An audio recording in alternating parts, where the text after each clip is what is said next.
اللہ تعالیٰ اپنی بارگاہ میں قبول فرمائے، اللہ اپنی بارگاہ میں قبول فرمائے۔ اللہ تعالیٰ ہم سب کو اللہ اپنے ایمان پہ قائم رکھے، اللہ اپنے دین پہ قائم رکھے، نیک رستے پہ اللہ ہم سب کو لگائے رکھے۔ اللہ تعالیٰ اپنی مہربانی فرمائے۔ اللہ تعالیٰ نماز پڑھنا آپ کا پیارا نورانی طریقہ، مشکا شریف لے کر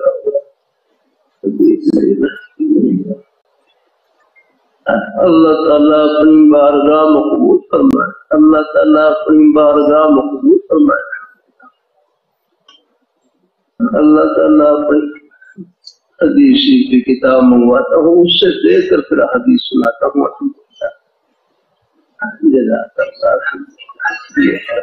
حدیث کی کتاب میرے حضرت ہیں جامع شفیع کے شوق الحدیث رسول صاحب دام بقات ملالیہ حدیث کی کتاب سامنے رکھی ہوتی ہے، ٹیبل پر رکھی ہوتی ہے، وہاں سے کتاب لے کر اپنے تکیے پر رکھتے ہیں، دونوں ہاتھوں سے پکڑتے ہیں۔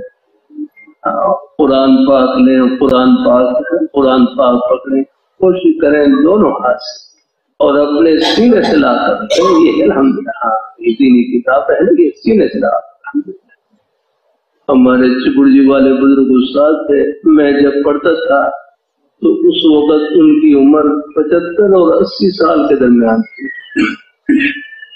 ایک کتاب ہدایت اللہ ابتدائی کتاب تھی، ابتدائی درجے کی، بظاہر اس کا حجم چھوٹا تھا، لیکن میں اپنے چپڑجی والے بزرگ صاحب کو دیکھتا کہ حجرے سے نکلتے کتاب کو لے کر آتے تو اپنے سینے سے لگاتے، کیوں لگاتے کتاب سینے سے لگاتے ہوتے۔ اللہ تعالیٰ اپنی مہربانی فرمائے۔ کتابوں کا تو احترام ہے، کتابوں کا اپنے بزرگوں کا تو احترام، اپنے بڑوں کا تو احترام۔ الحمدللہ یہ ادب کی برکت سے، خدمت کی برکت سے، دعا کی برکت سے علم قطرہ بھی ہوگا، اللہ اس کو سمندر کر دیں گے اور برکتوں سے کر دیں گے۔ اللہ تعالیٰ